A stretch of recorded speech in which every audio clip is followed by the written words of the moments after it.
kawan-kawan di kejaksaan itu kesulitan untuk mengawal proses distribusi program makan bergizi gratis. Karena cantolan logisnya nggak ada nih. Kami mau mantau pakai landasan hukum yang mana gitu ya. Proses bisnisnya kayak apa sih gitu ya? Proses bisnisnya kayak apa, itu nggak ada sama sekali. Lagi-lagi ini problem utamanya adalah problem tata kelola. Itu kenapa kemudian mungkin banyak juga laporan siswanya itu nggak mau makan karena makanannya nggak enak, tapi harus dipaksa habis gitu. Ini yang menimbulkan justru masalah psikologis buat anak-anak kan. BGN hadir ke KPK, BGN hadir ke LKPP untuk belajar banyak tentang bagaimana proses pengelolaan pengadaan barang dan jasanya begitu ya. Tapi lagi-lagi sampai dengan hari ini proses pengadaannya kita masih gelap.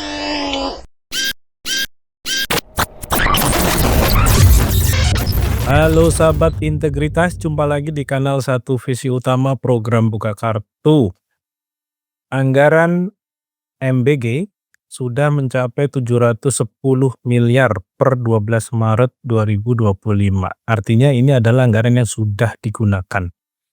Nah, akan tetapi kemudian semakin banyak masalah-masalah yang muncul di lapangan. Salah satunya informasi dari Ketua KPK beberapa waktu lalu di mana ia menyebutkan ada daerah-daerah yang alokasi anggarannya itu tidak 10.000 per siswa, akan tetapi menjadi 8.000 per siswa. Kemarin di Pandeglang muncul informasi program MBG ini per anak itu ternyata hanya mendapatkan singkong rebus. Kemudian juga ada susunya memang ya. Di sana juga ada telur, tapi telurnya adalah telur burung puyuh gitu ya. Kemudian ada juga di era puasa ini pemerintah mengganti menunya dari makanan olahan gitu ya. Sekarang beberapa kasusnya ditemukan misalnya adalah makanan yang kemasan ya, makanan kemasan. Yang ini sebenarnya perlu dipertanyakan, kalau makanan kemasan tentu gizinya sudah nggak ada karena dia masuk di ultra processing ya. Nah alasannya karena puasa gitu. Jadi harus dikasih yang sorenya itu tetap bisa dikonsumsi. Nah, persoalan-persoalan yang terjadi di lapangan ini juga tidak bisa dilepaskan dari aspek bangunan kelembagaan, tata kelola, sistem pengawasan, dan mekanisme-mekanisme lain yang dapat menunjang penguatan perencanaan dari program ini. Nah, untuk membahas soal-soal ini, kita akan mendiskusikannya dengan Mas Agus Sarwono, peneliti dari Transparansi Internasional Indonesia. Kita sapa dulu Mas Agus. Mas Agus, apa kabar? Halo Mas Adnan, alhamdulillah baik Mas, sehat Mas. Sehat, alhamdulillah. Sudah buka puasa ya? Sudah dong, udah ngopi juga. Meskipun hanya dengan kopi dan teh. Mas Agus, tadi deretan persoalan di lapangan yang sudah saya sampaikan itu maknanya apa sih? Ya, bagi teman-teman yang selama ini mengawal isu-isu tata kelola ya. Karena ini bicara mengenai dana publik. Kita tahu Sri Mulyani baru mengumumkan per Maret ini anggaran kita itu boncos, tekor ya. Kita sudah tekor 31,2 triliun ya. Ini baru awal tahun gitu. Sementara program MBG ini terus digenjot, akan tetapi muncul berbagai persoalan di lapangan. Yang kita khawatirkan sasarannya nggak kena, tujuan awalnya nggak kena, tapi kemudian malah menimbulkan persoalan baru.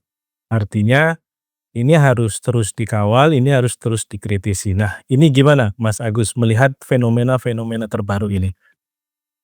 Ya, makasih Mas Adnan. Lagi-lagi statementku nggak berubah Mas, bahwa program makan bergizi gratis ini program yang sangat prematur, yang mengabaikan aspek tata kelola begitu ya. Setidaknya ketika bicara soal tata kelola kami melihat dari 3 poin. Pertama adalah dari tata kelola regulasinya sendiri. Lagi-lagi saya ingin sampaikan bahwa regulasi makan bergizi gratis ini nggak ada sama sekali. Cantolannya hanya baru Perpres soal pembentukan Badan Gizi Nasional. Itu berarti sorry Mas Agus, regulasi pembentukan BGN ini kan berarti sudah ada di era Jokowi dong?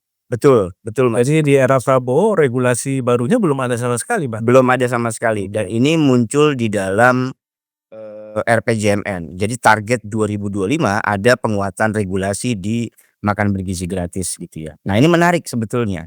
Kok bisa barang sudah diluncurkan tapi aturannya nggak ada, begitu ya. Bahkan ada beberapa teman di kejaksaan gitu ya, di daerah khususnya, kawan-kawan di kejaksaan itu kesulitan untuk, mengawal proses, distribusi program makan bergizi gratis. Karena cantolan logisnya nggak ada nih. Kami mau mantau pakai landasan hukum yang mana gitu ya. Proses bisnisnya kayak apa sih gitu ya? Proses bisnisnya kayak apa, itu nggak ada sama sekali. Lagi-lagi ini problem utamanya adalah problem, tata kelola. Kedua, petunjuk teknis per hari ini, kita tapping hari ini, itu juga belum dipublikasi, Mas. Bahkan Kita di nggak tahu apakah sudah ada atau belum dipublikasi ya? Karena bisa jadi dugaanku belum dibuat. dugaanku begitu, Mas, atau jangan-jangan sudah ada tapi tidak dipublikasi, Mmm. begitu ya? Jangan-jangan. Rasanya sih kalau belum ada sih kayaknya enggak, Mas, karena Tapi kalau Mas Agus, kalau regulasi atasnya saja baru Perpres, langsung lompat ke Juknis kan terlalu teknis betul, jumping ya. prematur juga itu. Betul betul betul betul betul, Mas Adnan. Jadi saya menduganya justru malah itu. Jadi memang lagi-lagi di soal tata kelola ini masih masih bener-bener, masih masih bener-bener berantakan gitu. Jadi ada kesan bahwa program makan bergizi gratis ini jalan saja dulu gitu ya. Yang paling penting survei publik terhadap pemerintahan baru ini kenceng gitu ya. Kan Mhm. dirilis sama Kompas sudah kan, Litbang Kompas. Ya. 89% kalau tidak salah ya, survei kepuasan publik terhadap, pemerintahan baru itu cukup tinggi. Ini Karena apa? survei, yang dipublikasikan keseluruhannya atau hasilnya saja? Yang beberapa waktu yang lalu dirilis sama Kompas itu loh, Mas, Iya iya iya, gitu ya. betul. Nah, itu kan salah satunya kan karena ada, distribusi bansos gitu ya. Lagi-lagi dugaan kami sebetulnya yang dikejar adalah soal program-program populisnya dulu gitu ya. Program populisnya dikeluarin dulu, masyarakat percaya, terus kami mau ngapa-ngapain aja bebas gitu ya. Mmm. Karena sudah banyak dukungan publik nih. Toh Ya. publik percaya mau kita bikin Tanpa undang-undang aturan. ini segala macam, mau Ya. mau mau bikin tanpa aturan segala macam, yang penting warga sudah bantuan sosial sudah distribusikan dalam bentuk makan, bergizi gratis. Nah, rujukan makan bergizi gratis ini kan ngambil rujukan dari kalau tidak salah itu 3 negara, 3 atau 2 negara gitu saya lupa. Brazil, Jepang, sama satunya lagi India kalau tidak salah. Nah, menariknya adalah ketiga negara ini mereka punya regulasi yang setingkat undang-undang, Mas. Free meal schools itu, setara dengan undang-undang. Itu Bahkan di dipatokannya di kerangka sektor pendidikannya atau kesehatannya, Mas di 2 Agus? sektor, Mas, Di pendidikan dan kesehatan. Oke. Karena kan fungsi kesehatan kan sebetulnya kan kalau makan bergizi gratis. Jadi bisa nyantol di dua sektor itu Sektor ya? tadi Ya. sebetulnya, betul. Nah, yang menarik di Brazil itu ada bunyi soal mengatur konflik kepentingannya, begitu. Nah, di Mmm. Indonesia ini kita nggak diatur sama sekali. Bukan tidak mungkin, lagi-lagi nih di pembicaraan kita yang sebelumnya, perburuan rente sangat mungkin terjadi, gitu. Ya. Nah ini problem utamanya justru di situ, Mas. Nah tadi Mas Atam juga sudah mention gitu ya, kalau ada pemotongan makan bergizi gratis, 7.000 sampai dengan 8.000 gitu ya. Pimpinan KPK sendiri yang bilang tuh, kemudian dibantah tuh sama, kepala BGN, Ya. "Oh enggak kok, yang 7.000 sampai dengan 8.000 itu untuk teman-teman PAUD sampai dengan SD kelas 3 kalau tidak salah," gitu ya. Iya SD kelas 3 kalau tidak salah. Nah sementara yang di atasnya itu 10.000 sampai dengan, 15.000. Nah ini lagi-lagi, ini karena tidak Dasarnya setara ya. gitu ya, maka ya temuan lapangannya kan jadi begitu ya. Bahkan yang menarik, di selama bulan puasa atau selama bulan suci Ramadan gitu ya, masyarakat atau penerima manfaat itu dikasih menu-menu yang sebetulnya bukan menu yang kita anggap menu yang bergizi, justru malah kadar gulanya cukup cukup cukup tinggi, ultra proses ya Ya. jenis makanannya begitu. Nah Jadi makanan bergizi gratis jadi makanan bergula gratis nanti. betul, Mas, betul, Mas. Nah nah dalam konteks ini, kepala bagian bilang menjamin bahwa makan bergizi gratis selama bulan Ramadan dijamin tidak akan basi. Saya percaya di situ. Iya, kalau itu kan sampai 3 tahun juga nggak basi. Betul, Mas. Saya dalam konteks ini saya percaya, Mas. Percaya sepenuhnya terhadap pemerintah. Iya. Karena lagi-lagi memang makanan kemasan gitu. Tapi kalau mau Tapi ya dihitung-hitung, Mas, Mas Agus, sorry, yang ya menarik kan tadi kalau kita coba kaitkan dengan, fondasi regulasi yang masih sangat lemah ya karena memang belum lengkap, satu hal yang agak mengkhawatirkan ketika informasi mengenai pemotongan anggaran dari jatah 10.000 ke 8.000 atau 7.000 itu juga menjadi sulit untuk dikonfirmasi kebenarannya ya, setidaknya kalau ya, kemudian dari kepala BGN mengatakan itu karena ada subsidi silang, ya, dari yang PAUD itu dipotong kemudian sisanya akan diserahkan untuk jatah SMP, SMA, tapi dasar aturannya apa gitu ya, untuk memutuskan itu gitu. Karena betul, Mas. di ketentuannya kan 10.000. Nah itu kan artinya per siswa itu 10.000 berarti pukul rata 10.000. Jika kemudian di lapangan ada yang, berbeda situasinya karena mungkin harus diimprovisasi gitu ya, pada konteks lapangan, dia harus juga menggunakan kerangka aturan yang jelas. Jadi ini yang berbahaya kan kalau kemudian tanpa aturan diotak-atik anggarannya, Ya, ya lagi-lagi ujungnya ini uangnya kemana ini? betul, Ya, betul. nah itu yang, mungkin bisa di-highlight juga Mas Agus.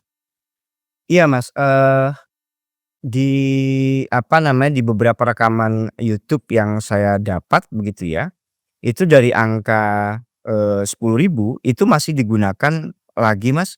Itu sekitar 1.000 sampai dengan Rp2.000 itu digunakan untuk operasional, Mas. Seperti apa? Listrik, gas, honor relawan, eee, bahan bakar kalau tidak salah, sampai juga sewa peralatan, dapurnya begitu ya. Itu yang dari beberapa cuplikan YouTube, karena lagi-lagi kami kesulitan untuk dapat informasi karena kan sekarang ini statusnya kami sedang melakukan, kajian risiko korupsinya begitu ya. Juknisnya kita nggak dapat gitu ya. Dan kemudian ada beberapa rekaman-rekaman YouTube yang kemudian kita coba simak. Nah, itu statement-nya begitu tuh, Kak. Ada jadi rupanya dari 10.000 katakanlah 10.000 Mas ya, itu 2.000 digunakan buat operasional, Mas. Jadi yang sampai dengan ke penerima manfaat itu betul-betul, hanya 8.000. Pertanyaannya jadi begini, persis yang pertanyaan itu sebenarnya masih pertanyaan pertanyaan yang belum terjawab oleh kami. Apa landasan hukumnya? Begitu ya, apa landasan hukumnya, apa cantolan cantolan logisnya dan bagaimana mekanisme penghitungannya begitu ya. Kan kalau di pemerintahan itu kan kalau tidak salah ada yang namanya Mas, SBU ya, standar Iya, biaya umum ya. iya. Standar biaya umum. Nah, standar biaya umumnya itu seperti apa sih sebetulnya untuk program, makan bergizi gratis ini begitu. Nah, yang hal-hal yang kayak gini ini tuh sulit sekali untuk didapat, Iya, informasinya. bahkan Di kami aspek lain Kami mendapat informasi, untuk pembelian bahan-bahan, baku makanannya, itu harus melewati satu, entitas usaha yang dimiliki oleh satu instansi pemerintah yang sangat powerful gitu. Nah, akan tetapi ini, bentuknya koperasi. ya, Nah, ini kan jadi juga aneh ya, maksudnya kalau kita ingin dari awal mencanangkan satu penguatan dan pemberdayaan warga setempat lewat mekanisme misalnya keterlibatan UMKM, pemberdayaan ya ekonomi kecil yang sudah ada, ya tentu itu akan memberikan, manfaat ya yang manfaat. secara langsung bisa diterima oleh mereka. Tapi kalau kemudian jalurnya itu sekarang menggunakan jalur baru, menggunakan koperasi yang itu kabarnya dimiliki oleh, ya satu instansi tertentu yang, sekarang sedang, mulai menguat gitu ya. Ya ini kan jadi pertanyaan, kok, malah lari ke sana gitu ya. Kalau sudah ada layering-layering gitu ya di dalam, membeli, atau mengakses bahan baku untuk makanan ini, tentu kan berarti semakin potensial, pengurangannya jadi juga sangat, signifikan gitu ya. Karena kan layering itu berarti dia membutuhkan fee kan, Ya, begitu semakin banyak layering-nya untuk sampai ke makanan jadi, ya misalnya ada yang motong 500, ada yang motong 1.000, ya tentu ini akan jadi problem besar nih nanti ketika harus, sampai ke ujung di mana makanan itu jadi dan dikonsumsi oleh siswa gitu ya. Nah itu kenapa kemudian mungkin banyak juga laporan siswanya itu nggak mau makan karena makanannya nggak enak, tapi harus dipaksa habis Ya. gitu. Ini yang menimbulkan justru masalah psikologis buat anak-anak kan di sekolah ya. Bahkan kami juga dapat laporan misalnya, guru-guru jadi harus mengalokasikan waktu tambahan karena mereka harus menyuapi anak-anak yang nggak mau makan gitu. Ini Mas Agus, beberapa hal yang, kita dapatkan ya juga dari laporan-laporan yang masuk. Iya betul Mas, kalau kalau kondisi bukan kondisi ideal, idealnya itu kan memang melibatkan kelompok, apa namanya, UMKM gitu ya. Tapi faktanya kan di lapangan nggak begitu. Kita mention saja koperasi tentara itu juga banyak terlibat di situ Mas. Koperasi kepolisian pun juga cukup banyak, apa namanya, terlibat dalam konteks pendistribusian bahan baku Mas, sebetulnya Mas. Mhm. Nah, lagi-lagi memang bisa jadi ya, Mas, ya, bisa jadi karena memang dia punya jalur komando khusus gitu ya, sehingga secara proses gitu ya, itu bisa dieksekusi dengan, apa namanya, dengan cepat. Tapi problemnya kan bukan di situ, tapi problemnya adalah bagaimana program ini kemudian dapat dimanfaatkan oleh pelaku, apa namanya, UMKM gitu. Nah, Iya. di sisi lain, ada mimpi juga tuh katanya mau melibatkan dengan, apa namanya, badan usaha milik desa begitu. Nah, sementara Yes. ada badan BUMDes sendiri juga masih problematik gitu ya. Nah, saya rasa memang pelibatan kelompok masyarakat sipil gitu ya, itu menjadi catatan, apa namanya, penting. Atau jika memungkinkan gitu ya, tawaran kami adalah paling idealnya adalah libatkan ke pihak sekolah dengan komite-komite sekolah gitu ya. Iya.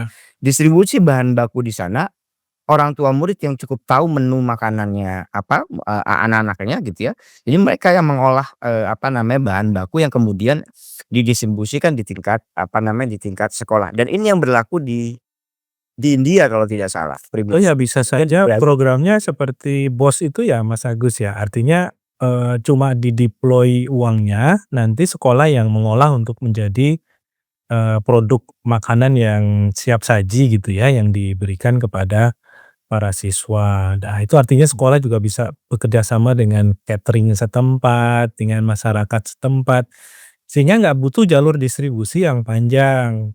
Karena kalau ada mekanisme distribusi yang itu panjang, artinya kan berarti ada sentralisasi nih Ya. dalam pengadaannya, penyediaannya gitu. Nah kalau sentralisasi kok kesannya jadi kayak bantuan gitu ya ketika ada krisis, ketika misalnya ada bencana, itu kan memang harus dikomando gitu ya. Tapi kan ini untuk makanan sehari-hari mereka, para siswa gitu, mestinya memang berakar dari, ya keterlibatan, ekosistem sekolahnya gitu ya, Betul betul, Mas, yang itu betul. bergerak aktif gitu. Itu apakah juga jadi isu, sekarang ini? Saya rasa memang isu yang paling utama itu kan sebetulnya soal bagaimana pengelolaan ketika mau dialihkan. Ini kan mungkin kalau kita boleh berimajinasi begitu Mas ya. Betul bahwa di dalam pengelolaan dana BOS juga masih banyak banyak masalah. Tapi kan tinggal bagaimana dikuatkan gitu ya. Eee, Lagi-lagi kalau soal makan bergizi gratis kan yang paling ideal itu kan apple to apple-nya kan dengan program stunting Mas. Stunting jelas tuh ada Perpresnya 2021 tuh sudah mulai apa namanya, ditetapkan begitu ya.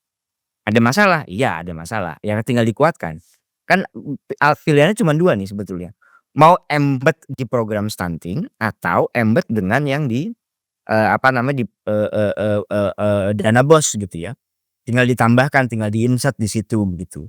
Atau alternatif lainnya misalnya hybrid gitu ya, dengan melibatkan kelompok-kelompok masyarakat sipil yang lain begitu ya, dengan ibu-ibu, dengan PKK dan seterusnya begitu. Nah ruang-ruang seperti ini nampaknya harus segera apa namanya, didiskusikan di ruang-ruang publik begitu ya.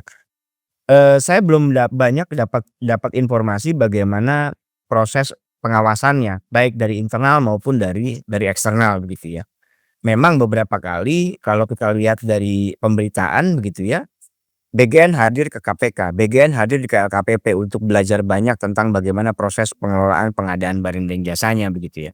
Tapi lagi-lagi sampai dengan hari ini proses pengadaannya kita masih masih gelap gitu ya, masih gelap gulita Mas proses Agus, pengadaan. sorry, kalau di soal pengadaan mestinya kan BGN itu numpang kalau nggak punya LPSE sendiri ya, Ya. dia numpang di entah Kemenkyu, numpang di manalah ya yang memang menyediakan ya LPSE, dan itu artinya informasinya harusnya sudah ada karena sudah keluar 710 miliar nih. Ini bukan anggaran yang kecil ya, hampir menyentuh 1 triliun. Mungkin nanti di bulan April atau,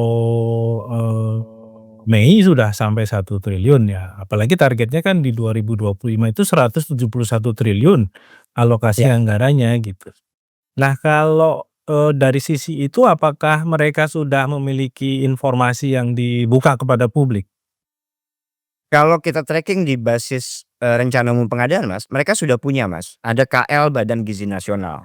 Tapi untuk operasional kantor Mas, Oh, printer, penyediaan jasa, tenaga ahli, kemudian ATK, jasa keamanan dan seterusnya. Tapi kalau untuk program, ini belum ada sama sekali. Kami masih masih melakukan tracking. Di LPSE pun juga masih belum ditemukan gitu ya. Nah, kami menduga bahwa proses pengadaannya itu masih menggunakan proses pengadaan yang sebelumnya sudah pernah kita bicarakan itu. Ada 5 aspek atau 4 aspek pengadaan itu. Kerjasama antar lembaga, kemudian diswakilolakan, kemudian lewat penyedia dengan cara pendaftaran itu mmm, kemarin itu, dan juga hybrid untuk di wilayah, 3T begitu ya. Dan yang kelimanya lagi-lagi aku agak lupa nih mekanismenya seperti apa. Tapi prosesnya itu masih dalam bentuk pendaftaran. Di website BGN pun statusnya masih sampai dengan sekarang masih ada pendaftaran, penyedia. Pertanyaannya jadi begini, siapa panitianya? mmm. Gitu ya. Nah, sementara kalau dalam kondisi yang ideal itu kan sebenarnya ada UKPBJ-nya. Nah, mereka lah yang kemudian mengelola proses pengadaan, baik pengadaan buat operasional kantor sampai dengan untuk di tim programnya itu sendiri begitu ya. Nah, yang kayak begini masih masih gelap sekali. Hal lain Mas, PPID sampai sekarang juga belum belum tersedia begitu ya. Jadi, sudahlah kalau kalau boleh kalau boleh tegas sedikit, udahlah moratorium dulu ini programnya gitu ya. Stop dulu programnya, perkuat di 3 aspek. Satu aspek regulasinya dulu, keduanya aspek kelembagaannya, dan ketiganya adalah di, operasionalisasinya. Dan yang terakhir adalah bagaimana mekanisme pengawasan. Baik pengawasan di internal maupun di mekanisme pengawasan eksternalnya, dalam hal ini adalah pengawasan dari masyarakat sipil. Kira-kira itu Mas. Oke, Mas Tile, ini diskusi kita yang kedua ya soal Ya. MBG karena memang, kita nggak pengen program ini sekedar hanya sebagai bagi-bagi makanan yang itu kemudian menimbulkan masalah baru, korupsi, makanannya basi, makanannya tidak bergizi gitu ya. Kita nggak ingin program ini jadi asal-asalan karena kerangka regulasinya masih lemah, kerangka kelembagaannya belum jelas, desain sistem operasionalnya kalau dalam bahasa lain itu proses bisnisnya itu kayak Ya. apa sih, ya dari sejak awal sampai nanti di ujung jadi makanan yang siap saji buat para siswa. Kalau memang ini nggak siap, saran Mas Agus tadi ya dari TI, di moratorium saja dulu, di-stop dulu sementara waktu, dievaluasi semuanya, dibangun dulu 3 hal tadi, baru kemudian masuk lagi. Nah, tambahan saran misalnya kemarin dari Mas Roy Salam, pendiri IBC, Mmm. jangan sifatnya universal, sifatnya itu targeted. Karena ada sekolah-sekolah yang makanannya lebih enak, disediakan oleh orang tuanya, disediakan oleh sekolah dalam bentuk catering yang mungkin, orang tuanya bayar setiap bulan gitu ya, dan itu lebih Ya. bergizi, lebih bagus kualitasnya. Ya tentu mereka nggak butuh lagi tuh, makan gratis dari negara sehingga juga mungkin kalau pendekatannya adalah targeted, maka alokasinya juga bisa ditambah. Per siswa mungkin bisa jadi 20.000 yang ini bisa Ya. menjamin kualitas makanan jadi lebih baik gitu. Kira-kira gitu ya Mas Agus ya, sebenarnya Iya, ya kurang modelnya lebih ya? kurang lebih begitu Mas. Sebetulnya dari aspek apa namanya, penerima manfaat kan besar sekali Mas, 89 jutaan ya, dan itu kan sumber sumber datanya kan diambil dari Dapodik. Lagi-lagi statement statement saya tuh nggak pernah berubah. Bagaimana dengan di kantong-kantong kemiskinan? Apakah ini yang sudah ter-cover terlebih dahulu? Gitu ya. Ini konteks Jakarta itu banyak banget di kota-kota besar tuh lumayan lumayan banyak. Bahkan di apa namanya, kami baru baru ngobrol dengan teman-teman di Nusa Tenggara Timur, itu belum banyak yang ter-cover dengan program, apa namanya, makan makan bergizi gratis. Nah, sementara di kota-kota besar hampir semuanya sudah ada, Jakarta, kemudian Jawa Tengah, Jawa Timur, dan seterusnya begitu. Mmm. Nah, memang yang paling ideal sih sebetulnya perlu dilakukan evaluasi begitu ya, mulai dari evaluasi bisnis proses, kelembagaan, sampai dengan evaluasi dari sisi penerima manfaatnya. Pertanyaannya jadi begini, apakah betul seluruh siswa itu perlu diberi makan bergizi, apa namanya, gratis gitu ya? Jangan-jangan tidak gitu ya. Jangan-jangan hanya di kantong-kantong kemiskinan yang membutuhkan itu gitu. Ya, Kira-kira. ya yang kita juga agak khawatir kan ketika mau dievaluasi misalnya dalam bentuk survei, wawancara, ini sekolah takut untuk berkata yang sejujurnya, ya kan? Karena mungkin ada intimidasi, nanti takut dianggap programnya gagal gitu ya. Itu kan jadi udah kayak sesuatu yang biasalah kita dengar sekarang ya. Kampus-kampus gede aja sama pejabat, tingginya, takut kan misalnya Ya. kasus Bahlil itu mau pecat aja nggak bisa, akhirnya cuma dikasih kesempatan buat, merevisi gitu ya. Jadi, saya kira memang itu problem baru kita hari ini, ketika kita ingin mendapatkan, respon dari para, ya penerima manfaat gitu ya. Karena dianggap ini sudah given, Anda makan aja nggak usah protes-protes gitu ya, mau enak mau enggak, ya sudah ditelan saja gitu. Oke Sobat Integritas, demikian bincang kita dengan Mas Agus Sarwono, tidak, sadar ternyata sudah hampir 30 menit ya. Ini adalah diskusi yang menarik, kita tidak ingin Indonesia selalu ada kabar buruk soal kebijakan publiknya. Apalagi ini menyangkut soal anak-anak yang menjadi pilar bangsa ini ke depan. Kita jumpa lagi di lain waktu, sampai jumpa.